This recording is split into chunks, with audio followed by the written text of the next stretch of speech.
Sintam-se todos muito bem-vindos e pode fazer as perguntas mesmo. Eu estava aqui lembrando de... Eu estava vendo, viu, Bruno, Estava lembrando aqui de um vídeo que eu vi seu, com uma entrevista com a irmã Iraci, lá do Seja Barra, onde ela falou assim, podem mandar todas as perguntas que o Bruno sabe tudo. O Bruno vai responde tudinho. Então, eu estou repetindo aqui o que a irmã Iraci falou. Gostei muito, gostei muito. Então, para iniciarmos a nossa atividade, sim, só mais uma outra coisa. Teremos mais ou menos 45 minutos, né, de bate-papo, pode se estender um pouquinho mais. Então, a gente vai organizar aqui direitinho em torno de 45 minutos. Mas sintam-se à vontade para trazerem as suas perguntas. Eu gostaria agora de convidar a querida Sabrina para poder fazer a oração inicial. Boa noite, todo mundo me ouve? Tá ouvindo? Sim, Sabrina, sim. Sim. Obrigada, gente. Eu vou tomar a liberdade de fazer uma oração que o Divaldo fez. E eu estava lendo aqui, que eu tenho algumas anotações no meu caderno, e eu acho que, como o tema é que trabalha na melhoria do indivíduo, né? Eu acho que essa oração tem bastante a ver, assim, eu acho ela muito bonita. Então, eu vou convidar todos a fechar os olhos para a gente se conectar, para a gente se acalmar. Ela é curtinha, eu vou lendo ela aqui, tá?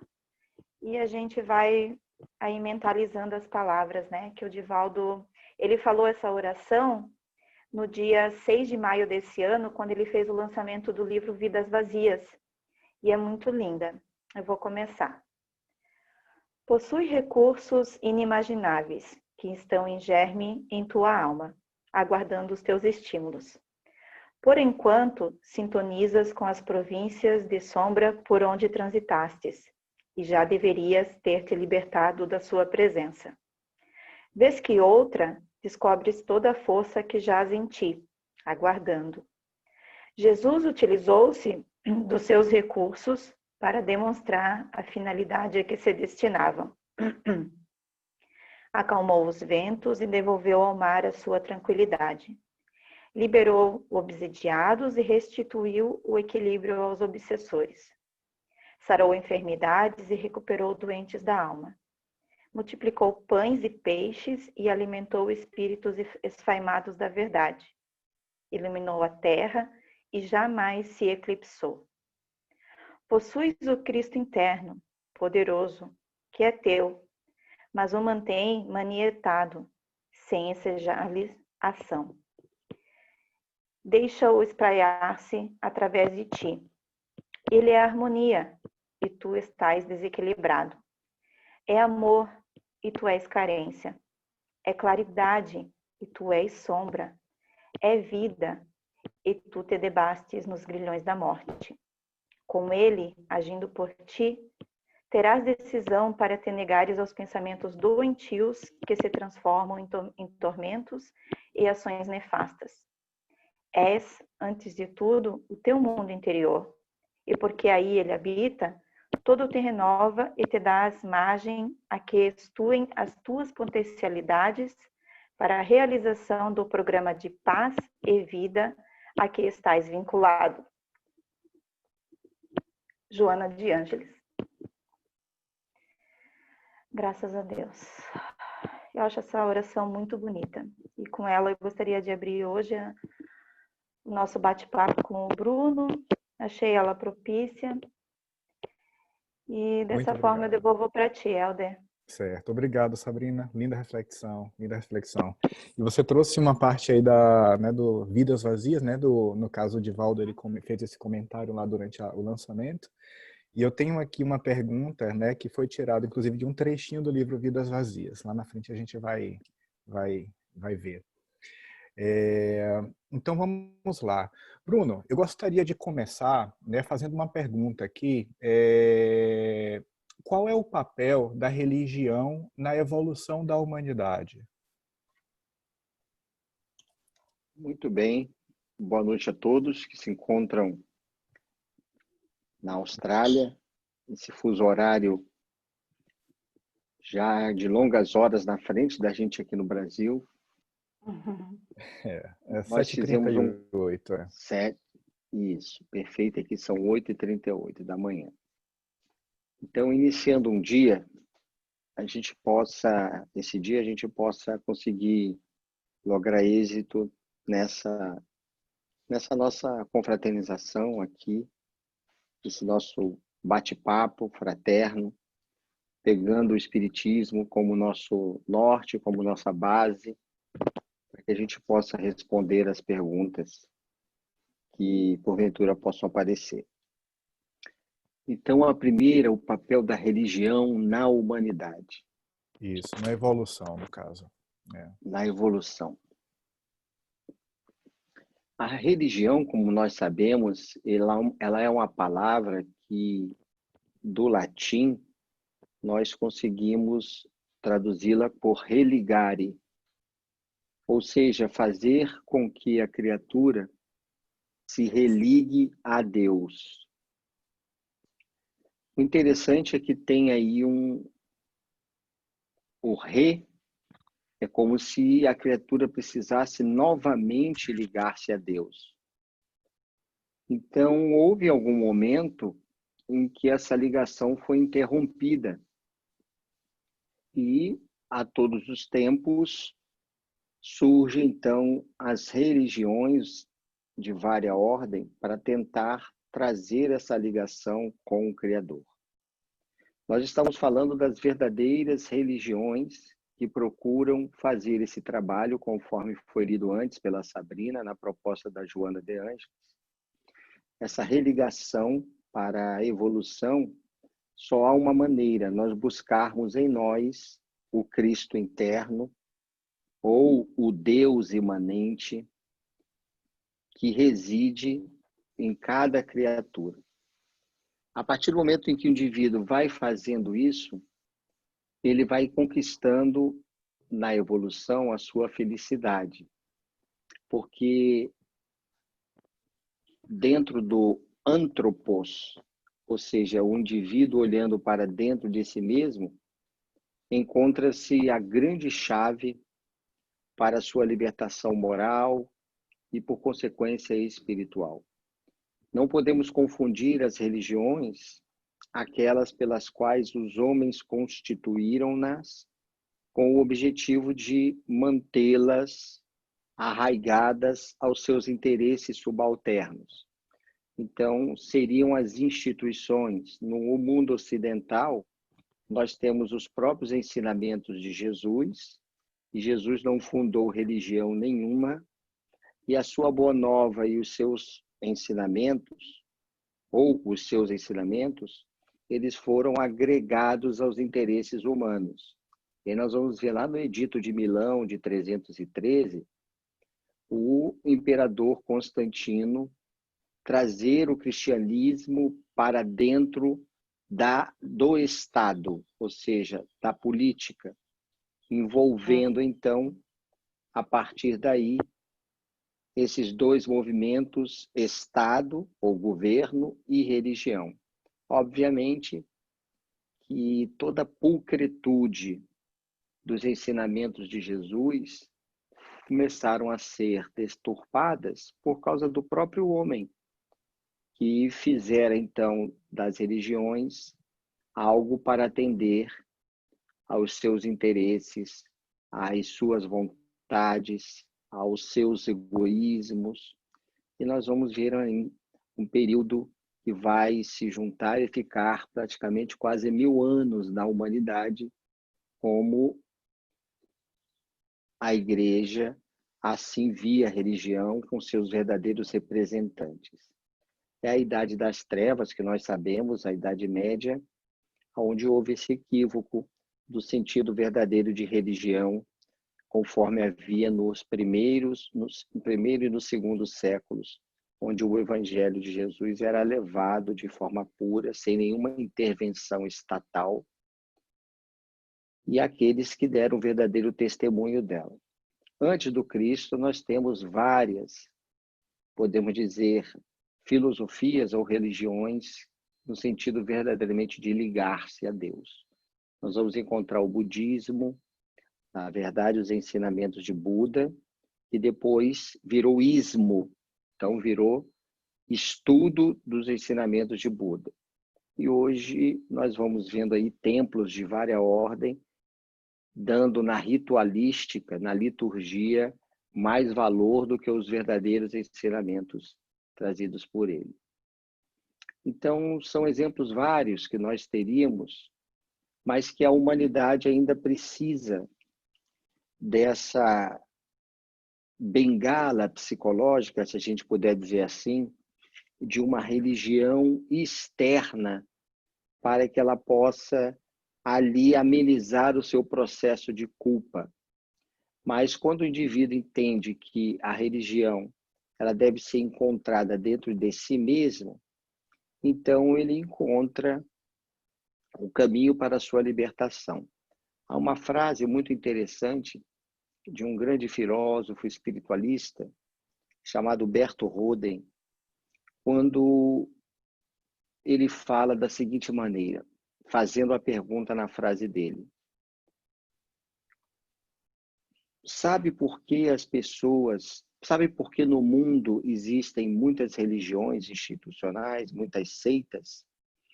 E quando as pessoas estão lendo essa frase do Berto Roden, automaticamente já vê ele respondendo.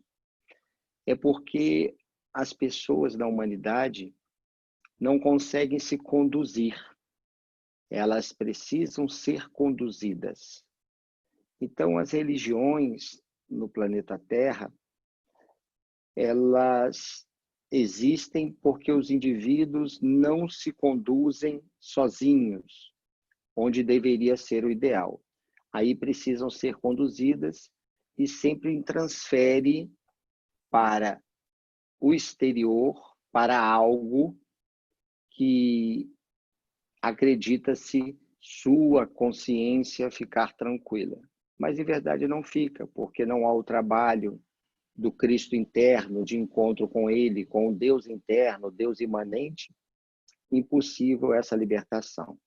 Então, eu resumiria numa frase dizendo que a importância da religião para a evolução, ela somente acontece no processo de autodescobrimento, no processo de conhecer este reino dos céus que Jesus propôs, que está dentro do coração de cada um de nós, conforme ele disse: onde estiver vosso coração, estará vosso tesouro, e onde estiver vosso tesouro, estará o vosso coração.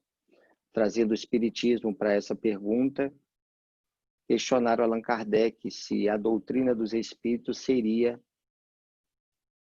a religião do futuro.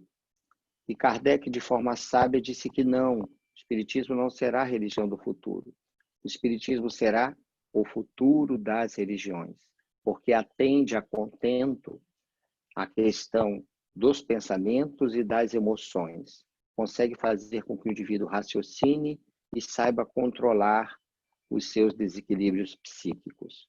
Essa é a proposta verdadeira do Espiritismo, nesse método cartesiano, ao qual Allan Kardec adotou para poder compilá-la, e pede também a todos nós que, para conhecermos, precisemos usar do raciocínio, da logicidade para alcançarmos a intuição. Uau, perfeito, perfeito.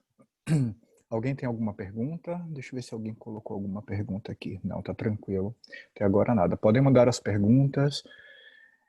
Alguém tem alguma pergunta? Se não tiver, eu vou passar, vou mandar uma aqui, outra pergunta, Bruno. Ô, Helder, rapidinho, eu tenho uma pergunta aqui, só para... Ah, tá, pode fazer. Oi, Bruno, bom dia para você aí. Bom te ver aqui, Bom viu? dia, Vitor. Obrigado. Obrigado, Vitor. Bruno, é o seguinte, eu até entendi que você falou que as pessoas têm que ser conduzidas, né, a religião, ela foi criada por causa disso, que as pessoas, a humanidade, ela não consegue se conduzir para a espiritualidade, né? Mas como que a religião, o que ela poderia fazer de diferente do que ela faz hoje, assim, alguma ideia, para conseguir atrair mais pessoas, para que elas tenham que elas caiam em si, para justamente entender que a religião é algo bom e importante para a vida delas, não a vida delas hoje, mas a vida delas futura, né? Imaginando como a espiritualidade já falou para a gente. Muito bem, Vitor. Você imagina se Deus quisesse que seus filhos se transformassem de uma hora para outra, bastaria a sua vontade e isso aconteceria. Só que dentro das leis divinas gera o princípio do determinismo, como também existe o princípio do livre-arbítrio.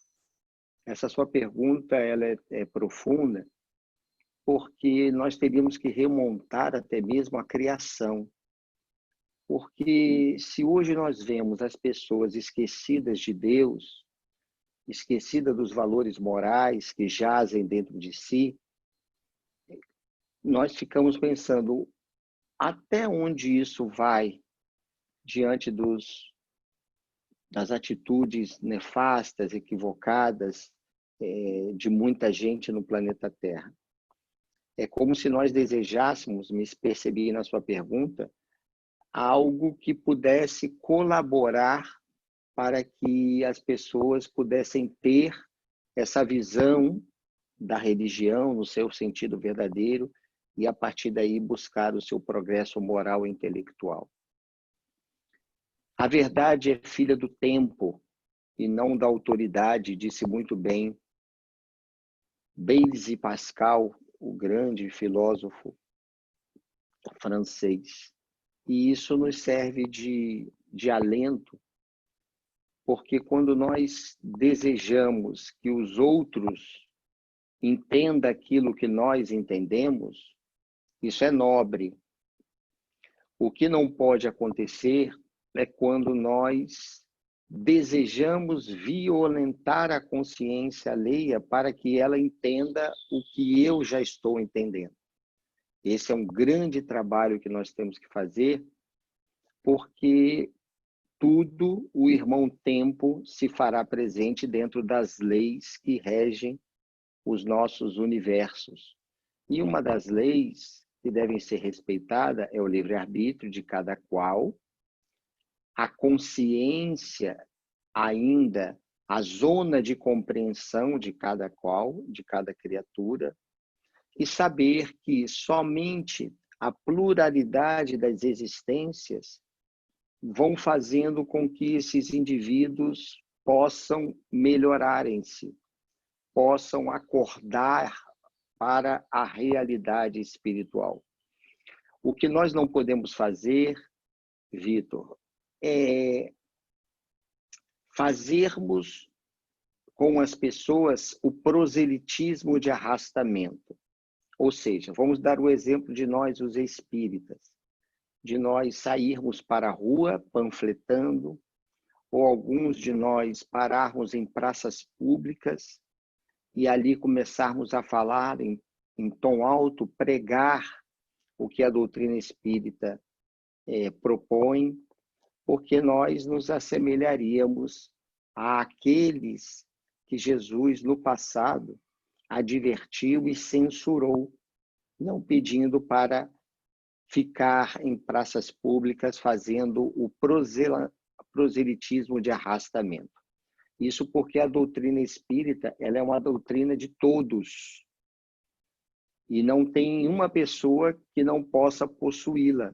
Justamente por não ser uma doutrina institucionalizada, Kardec bem disse, ela é de todos, porque atende ao coração de todas as criaturas.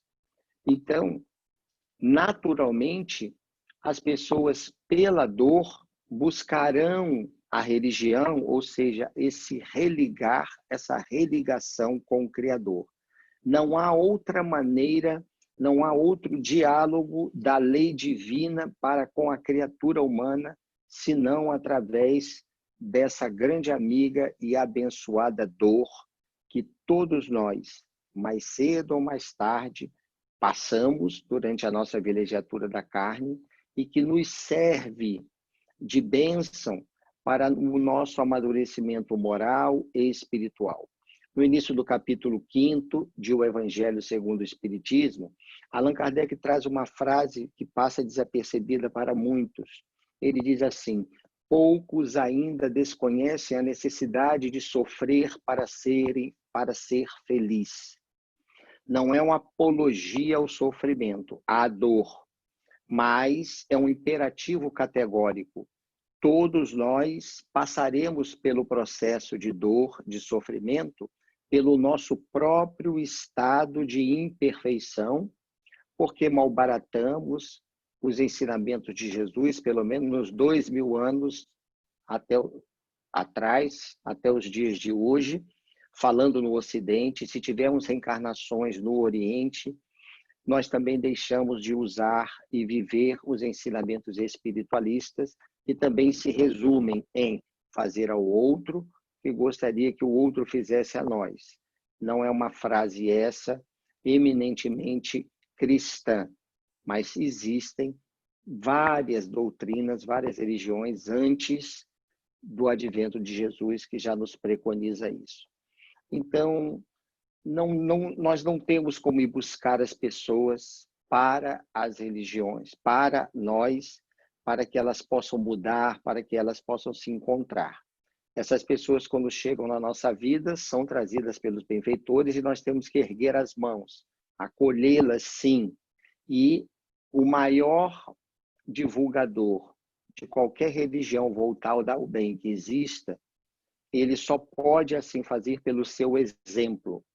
E o seu exemplo, mesmo assim, não vai, obviamente, fazer com que a pessoa mude.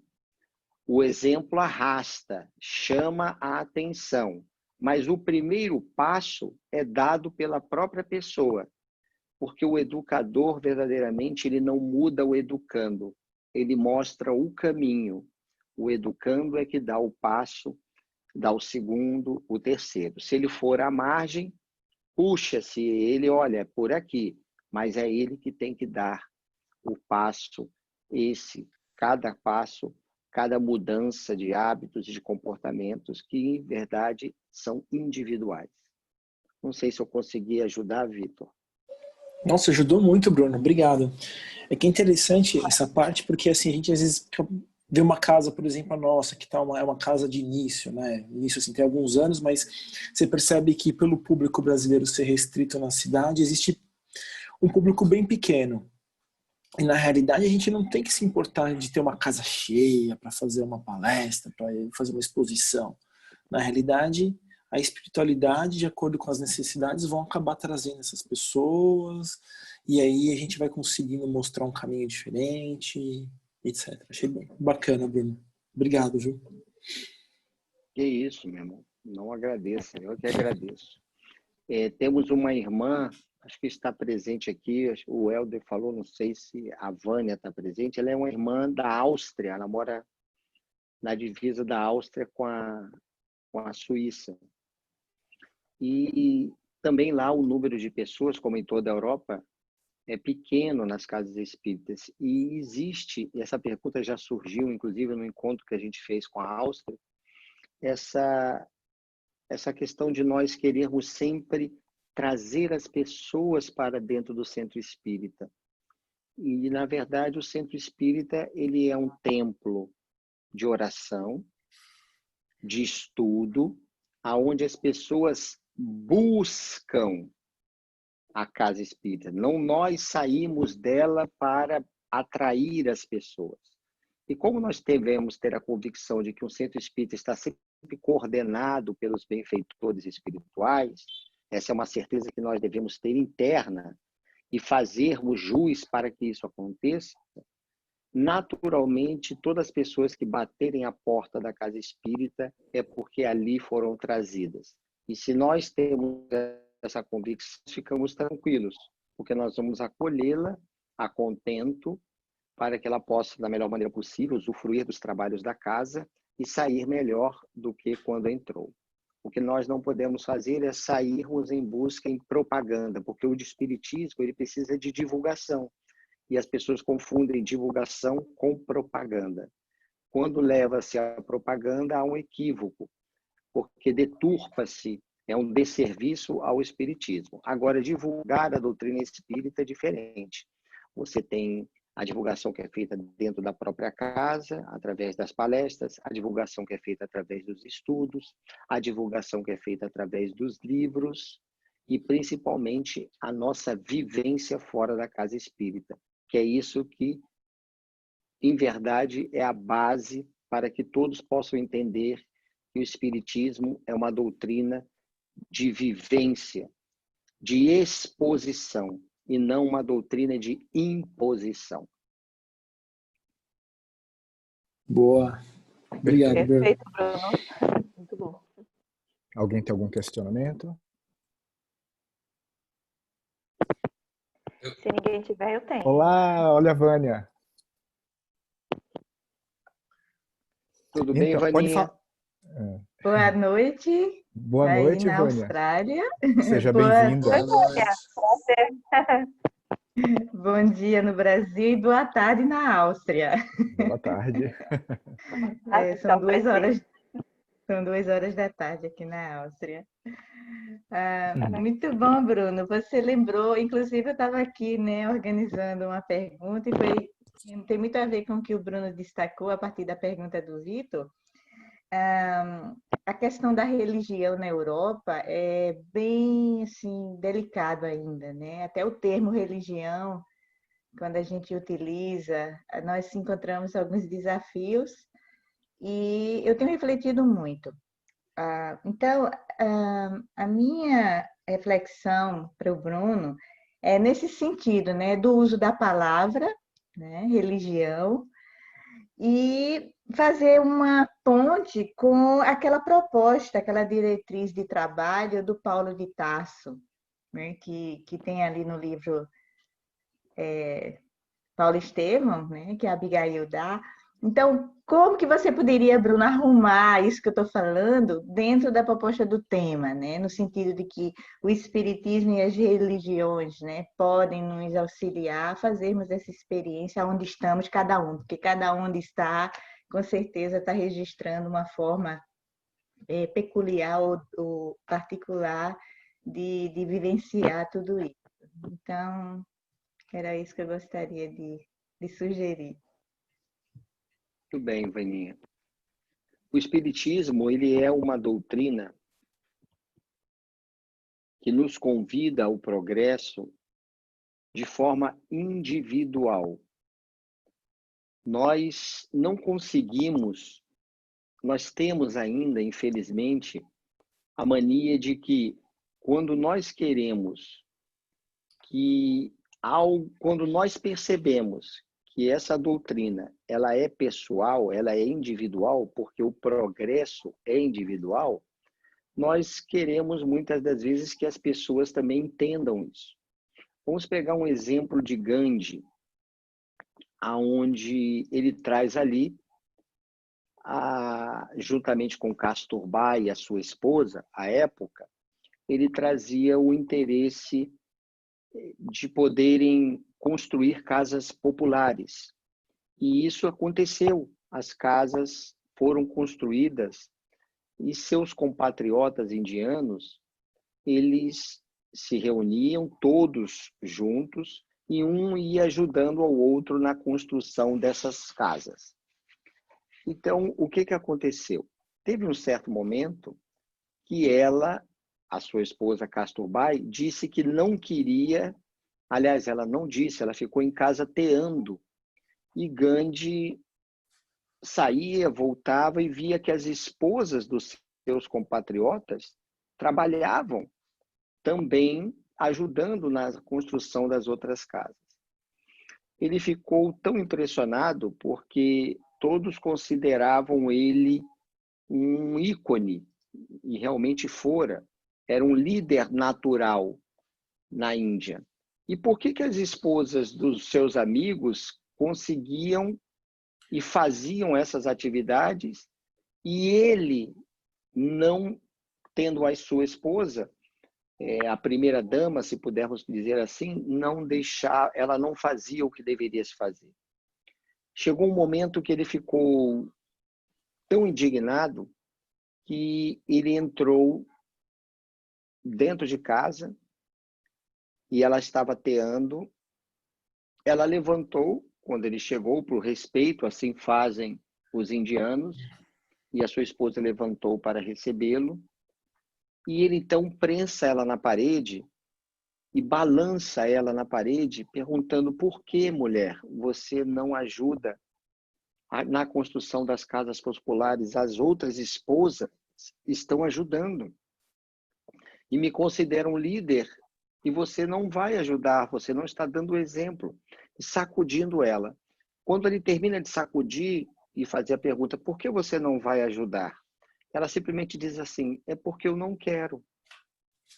Gandhi parou, ele deu um passo atrás e sentou no sofá e virou a chave mental dele, porque ele percebeu que ninguém pode violentar a consciência de ninguém em nenhuma situação. Tirando esse ensinamento, diante da pergunta da Vânia, nós, o que podemos fazer para o Espiritismo, nessa contribuição que ele tem, cada um, obviamente, nos locais que se encontram? É essa pergunta, mais ou menos, não é, Vânia? Se eu errei, você me ajuda. Sim, e segundo as diretrizes de Paulo de Tarso, né, do trabalho, que ele fala de ama, quer dizer, Abigail fala para ele: ama, trabalha, espera e perdoa. Muito bem. É isso que o trabalhador espírita deve fazer. Ama, trabalha, espera e perdoa, fazendo a sua parte. Jesus é um exemplo máximo disso. Ele não violentou o santuário de nenhuma criatura, nem mesmo por amor, porque o Criador, ele oferece a semente de sol e a chuva, o clima e o campo, a defesa e o adubo, o cuidado dos lavradores e as bênçãos das estações. Mas a semente, ela mesma, terá que germinar por si mesma, elevando-se para a luz, no caso, que ela recebe todos os dias. Então, da mesma maneira, trazendo para nós, seres humanos, nós recebemos igualmente o sol da providência divina. Nós recebemos as chuvas das dádivas, as facilidades da cooperação e o campo da oportunidade, a defesa do amor, o adubo do sofrimento, o carinho dos mensageiros de Jesus, as bênçãos das experiências diversas, mas nós somos constrangidos a romper por nós mesmos os envoltórios inferiores, nos elevando como a semente para a luz divina. Então, depende de nós, tudo nos é dado, mas nós que somos os verdadeiros despontadores, os verdadeiros germinadores dessas sementes. Porque nós temos tudo de graça, nos é dado para o trabalho. Então, a maior prioridade que todos nós devemos ter diante de uma doutrina dessa, que vem reviver o Evangelho de Jesus, por ser ela uma doutrina de amor, a nossa maior contribuição é justamente amar. E nós não conseguimos amar sem trabalhar, porque o amor não é uma varinha de condão ou uma caixinha de Pandora que nós abrimos e já sabemos que a música está lá tocando. Não. O próprio amor, ele é conseguido, ele é vivido através do trabalho. E nós não podemos olhar para trás. E é óbvio, estamos sempre dispostos a estendermos a nossa mão. Mas esse amor, esse trabalho, na proposta que é trazida por Abigail a Paulo de Tarso, e o perdão, nós temos o exemplo que ele foi e não olhou para trás. Até mesmo e respeitou todos aqueles que ainda estavam nas suas zonas de compreensão. Porque para nós, podem parentes e amigos nos seguir, até os átrios dos gentios, se a gente puder lembrar na época de Jesus, ou a qualquer santuário que o homem viva. Mas no santuário sagrado de Deus, que é a nossa consciência, nós temos que entrar sozinho. Nem pai, nem filho, nem esposo, nem esposa, nem irmão, nem amigo, ninguém pode nos acompanhar. Ninguém vai viajar conosco nas agonias, nas dores noturnas que nós passamos diante da Terra, né? Esse mundo ainda de bastante lama, de bastante trevas. Nós não viajaremos senão sozinhos. Todos os nossos parentes, amigos podem ficar apenas nos olhando de longe, como lá no Gólgota ficaram os discípulos de Jesus olhando-os. Mas somente nós subiremos sozinhos o altar dos holocaustos. Não vai ter nenhuma Verônica para enxugar as nossas lágrimas, os nossos olhos, como ela fez com Jesus quando estava ao caminho do Monte da Caveira, e ela foi enxugar-lhe, lhe deu um manto. Não vai ter nenhum sirineu nos ajudando a carregar a cruz. Não vai ter nenhum samaritano para pensar nossas chagas, das nossas almas. Sabe por quê? Porque nós somos individualidades. Porque o progresso é individual, repito. Porque necessário se faz que nós atravessemos a sós sobre esse grande deserto da vida material. E a maneira para que nós possamos, assim, lograr êxito nessa travessia, nos armando para esse grande Saara da vida, é através do amor, através do trabalho no bem, através do perdão, porque nós não seremos compreendidos e seremos atacados, e o perdão deve fazer parte de nós, juntamente com esse amor, que é a proposta indelével que todos nós temos, é um imperativo categórico. E mais cedo ou mais tarde nós precisaremos viver para a nossa libertação psíquica. Nós somos seres livres, espíritos livres, mas nós, a maioria da humanidade, ainda não somos espíritos libertos. Uau, perfeito. Gratidão, Pedro. Gratidão, Bruno. Bruno, eu queria aproveitar essa oportunidade. Eu ia passar para alguém para fazer a pergunta, mas você entrou num tópico que tem a ver com uma pergunta aqui. Eu gostaria de fazer. Talvez se apenas precise só complementar, se for o caso, né? Então, no livro Vidas Vazias, o Espírito Joana de Anges, ela diz: em razão do excesso de tecnologia e de liberdade moral que se assinala pelo fenômeno da libertinagem devastadora, o tempo anteriormente aplicado nos serviços de engrandecimento moral entra em choque com a volúpia dos prazeres até a exaustão, enquanto devoram os pensamentos saudáveis. Agora vem uma pergunta: visto essa realidade atual, né, que é de vazio existencial, como estimular a transcendência em nós mesmos? Muito bem. Nós vamos falando e a gente nunca foge da questão que envolve esse trabalho de olharmos para dentro de si. A tecnologia veio e existe uma autorização para tanto. O auto não autorizaria essas descobertas e esse desenvolvimento que nós tivemos, pelo menos nos últimos 50 anos, como jamais houve na Terra em tão pouco tempo, a evolução tecnológica, e as criaturas fazendo delas para atender aos seus interesses, para atender às suas vontades egóicas. Se a tecnologia fosse canalizada para aquilo que deve sê-la, nós estaríamos, obviamente, num processo muito mais adiantado no nosso planeta Terra, porque o indivíduo estaria buscando-se, conhecendo-se, e ele então ia vendo que essa tecnologia que se apresenta, ele pode canalizá-la para muitas mais coisas benéficas e não para atender às superficialidades das criaturas que estão sempre em busca, sim,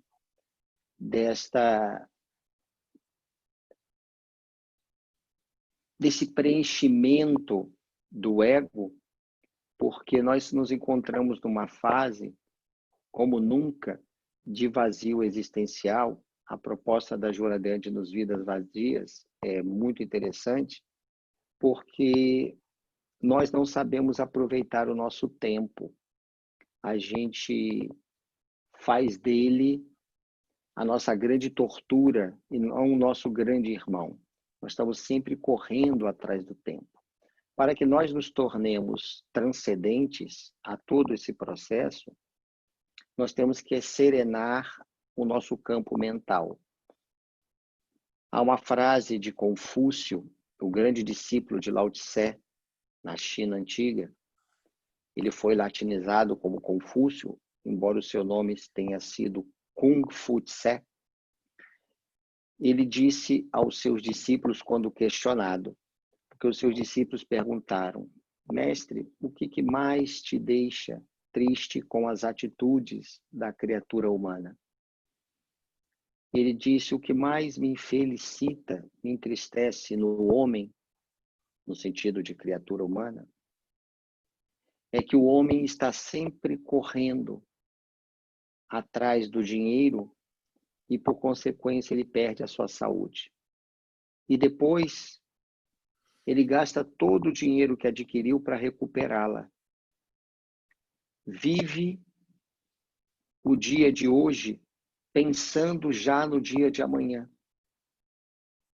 ao ponto de não conseguir viver nem bem hoje e muito menos amanhã, porque a ansiedade ele toma conta. E ele encerra da seguinte maneira: vivem como se nunca fossem morrer e morrem como se nunca tivessem vivido. Assim é a humanidade nessa vida vazia, nessa ansiedade, porque não faz do tempo o seu melhor amigo. A maioria das pessoas, para elas, o tempo é um fardo de lamentações, de falhas do passado, grandes preocupações do presente e fastio e incertezas do futuro. A paz, a quietude que todos nós desejamos, mesmo que inconscientemente, tão valiosas para o nosso progresso, para a nossa evolução moral e espiritual, parece entediante para a maioria das pessoas encarnadas, porque elas se utilizam do tempo ou veem o tempo como um tirano cruel. E, na verdade, o tempo é o melhor amigo, é o nosso irmão maior. Então, essas pessoas que não preenchem o tempo de forma fidedigna, mas sim com diversões torpes, com intrigas, com paixões não satisfeitas, com reclamações.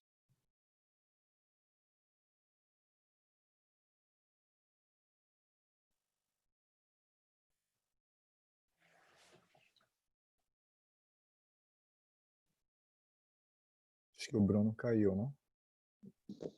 Não. Oi, Porque ela Bruno. está Ficou instável sonambulizada. temporariamente. Pois não? Não, cortou um pouquinho. Oi, cortou um pouquinho. A sua fala final. Então, peraí, deixa eu ver aqui.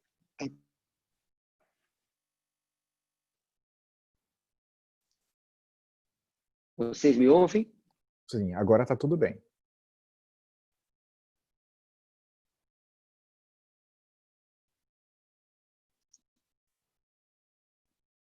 Alô? Oi, tá nos ouvindo? Vocês me ouvem agora? Eu estou ouvindo vocês. Sim. Tá bom. Sim. Então, a humanidade, ela não pode continuar por mais tempo sonambulizada no meio dessas densas trevas que nós passamos. A nossa lei é evoluir. É o imperativo categórico que nós dissemos. Querendo ou não, a lei evoluir, é avançar. E nada vai impedir essa marcha para frente e para o alto. Porque a ascensão dos mundos obedecem a desígnios invariáveis. E estão todos eles adstritos à lei de causa e efeito do universo moral. Então, nós estamos passando, nos dias atuais, com a crise sanitária que nós estamos vivendo, e por consequência econômica, pelo menos no nosso Brasil, um país ainda em desenvolvimento, de turbulência política e institucional, segundo a lei dos homens, nós precisamos entender que, mesmo com tudo isso, nós podemos nos manter tranquilos. Como é que nós vamos nos portar, nós, os espíritas? Basta a gente pensar, nós somos os representantes de César ou somos os amigos do Cristo Jesus? Então, se a gente tem já o foco ao qual nós devemos viver, preenchendo esse vazio existencial, utilizando-se do tempo da melhor maneira possível, lembrando o grande filósofo, preceptor do imperador Nero, chamado Sêneca, numa obra notável que se chama Sobre a Brevidade da Vida, ele nos pede para que nós coloquemos dias em nossa vida e não vida em nossos dias. E não dias na nossa vida, e sim vida nos nossos dias. Essa é a proposta para que nós possamos transcender e ficarmos, obviamente, vivendo no mundo, porque estamos encarnados, mas não para o mundo. Viver no mundo é uma coisa, viver para o mundo é outra. Quando eu vivo no mundo, eu sei curti-lo, eu sei aproveitá-lo. Obviamente, eu vou me divertir, obviamente, eu vou usufruir com harmonia tudo que o mundo me oferece, com equilíbrio, mas se eu vivo para o mundo, eu coloco os valores materiais em detrimento dos valores morais. E quando eu vivo no mundo, com os pés no chão e a cabeça voltada ao céu, eu consigo colocar os valores morais e espirituais, por consequência, em detrimento, acima dos valores materiais. Isso é transcendência. Isso já é viver a imortalidade da alma enquanto encarnada. Perfeito, perfeito. Muito obrigado, Bruno.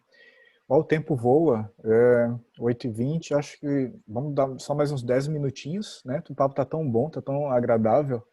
Alguém tem alguma pergunta? Douglas? Tenho. Bom dia, Bruno. Bom dia, Douglas. Tudo bem, meu irmão? Como vai? Você tá bom? Tô bem, graças a Deus. Dentro desse tema, sabemos que o radicalismo está presente em todas as religiões, né? Como lidar com a questão do radicalismo quando a gente digamos, é confrontado com uma situação radical, digamos, em relação à religião? Vamos lá. As religiões que se tornam radicais, que fazem com que o indivíduo seja a ele imposto alguma coisa, ela não é uma religião verdadeira. Como a gente disse no início, uma religião verdadeira é aquela apenas que expõe ao indivíduo algo e deixa-o evoluir, deixa-o crescer, mas não interfere no seu livre-arbítrio. Por isso, o Espiritismo ser uma religião, uma doutrina, campos de imensas informações que não impõe ao indivíduo nada. Essas religiões que, como você disse, são radicais, nós não estamos defesos em não conhecê-la ou conhecê-las. Nós já vemos.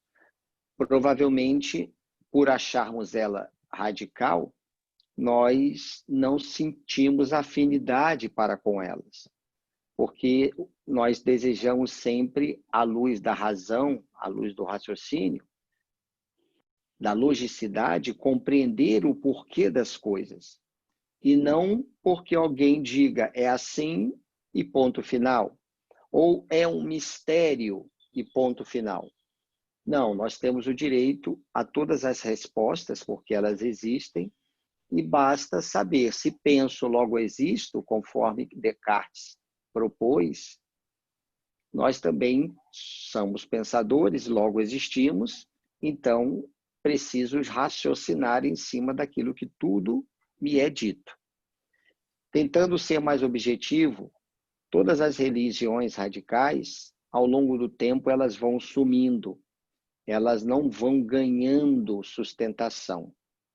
e vai chegar um momento em que ela não será mais um pilar para muitos ou continuar com seus interesses subalternos, com as suas locupletações. Vamos dar o exemplo da Igreja Católica, com todo respeito.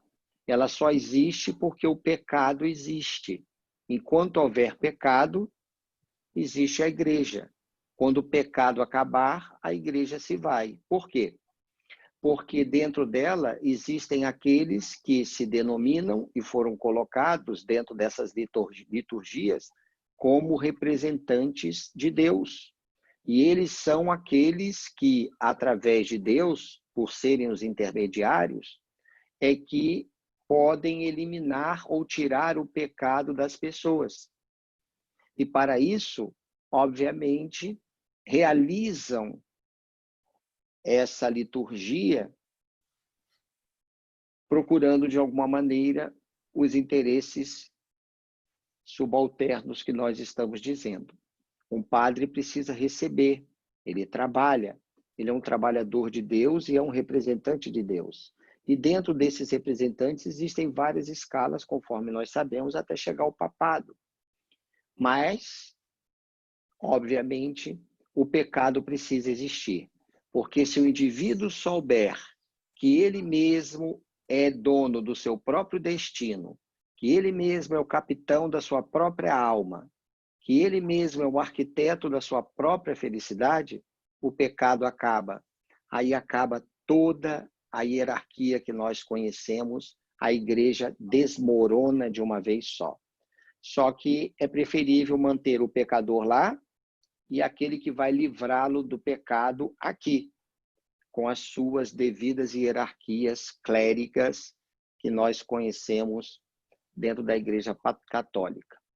Nós temos a Igreja Protestante, com as suas mais de 1.200 seitas, ramificações, desde Martinho Lutero, em 1512, 1516, quando ele colocou as 95 teses na porta da igreja de Wittenberg, ali ele mostrou que o processo é diferente de descobrir. Jesus, ele trouxe nas 95 teses, Jesus não é este que o Papa e a Igreja Católica, que ele era um monge agostiniano, portanto um monge católico, adota. Só que a partir dele, obviamente, de Martinho Lutero, esse protesto que ele fez, e aí vieram os protestantes, a reforma protestante, também houve as suas várias ramificações por causa da sua pergunta, Douglas, por causa das radicalidades que cada um ia colocando com as suas regras, e aí foram disseminando e dissecando hoje nessas milhares de seitas existentes do protestantismo, as seitas evangélicas, aonde ali, diferente da Igreja Católica, a palavra é tudo. Por isso, um pastor vai estar sempre com uma Bíblia embaixo do braço, porque a palavra liberta. Mas ele, para ser pastor, ele vai precisar, obviamente, se sustentar. Então, eu vou fazer um curso para tanto, e eu sou aquele representante de Deus, de Jesus, para poder limpar a alma daqueles que aqui frequentam.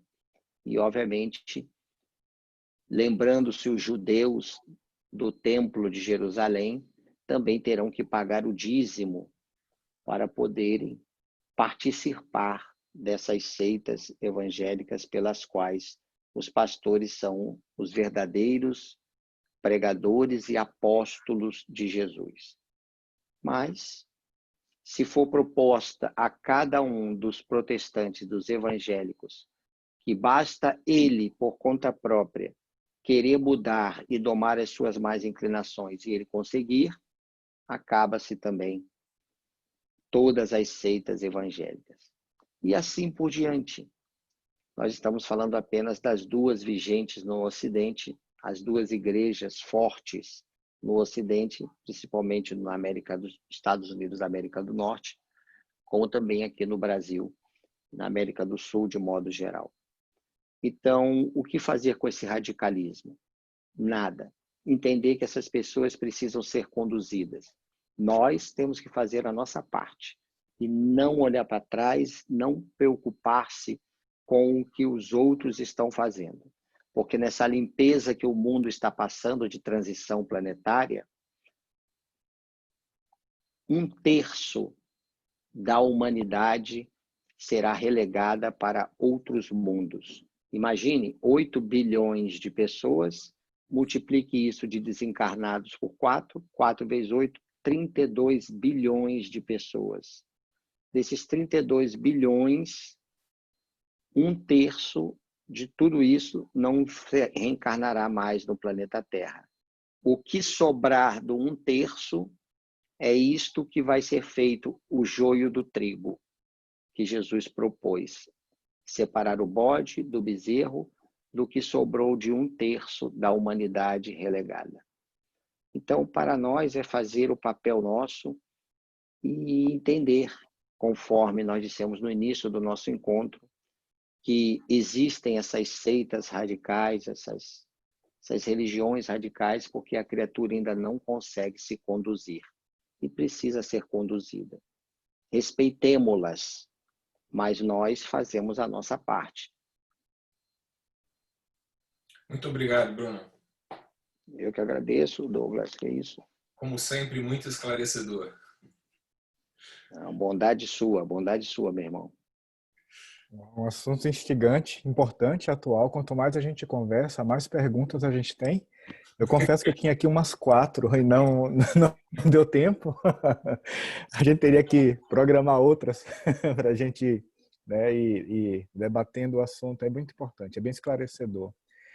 Bruno, eu acho que chegamos aqui ao final da live, né? A gente até ultrapassou o tempo que a gente conversou, eram somente 45 minutos, fechamos agora em 1 hora. Eu queria agradecer de todo o coração pela sua disponibilidade, pelo seu carinho, né, por nos atender, nos ouvir, por nos esclarecer. Né, em nome de todos nós aqui do São Francis, né, do pessoal também lá do Brasil, quem quiser também abrir o microfone, né, para comentar, dizer alguma coisa, sinta-se à vontade. É isso, meu filho. Muito obrigado, de todo o coração. Querido irmão Helder, eu sou grato pelo convite. Você intermediou muito bem o nosso encontro, ficou um diálogo fraterno. Agradecer a todos do São Francis a oportunidade de estar com vocês. A maioria dos componentes eu conheço, né? A gente já tem um grupo que a gente estuda a cada 15 dias. Que Jesus possa continuar iluminando as nossas estradas e que a gente possa servir de anteparo para isso, apenas observando que essa luz já existe. Abrindo os nossos olhos, os olhos da alma, nós vamos conseguir enxergá-lo como verdadeiramente o caminho, a verdade e a vida.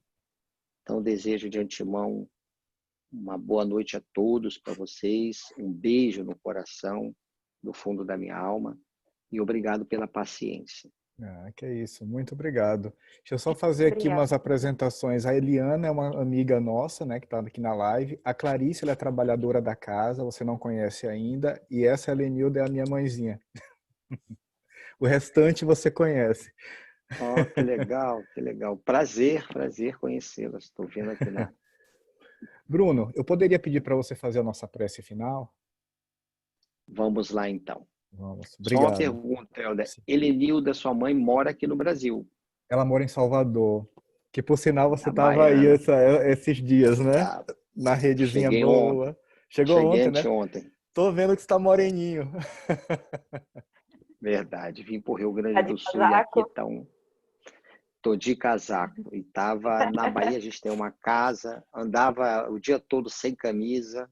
A gente tem uma casa com praia 100 metros, só de sunga, sem camisa, liberto do Covid, entre aspas. Eu digo, meu Deus, isso aqui nem se eu pagasse um resort, eu teria tanta liberdade de... Não andei de máscara durante 13 dias, fiquei lá numa natureza pura. Foi um presente de Deus, realmente. Que bom. Fico Ai, que feliz. bom. Mas vamos lá. Vamos fazer a nossa prece, então, de encerramento.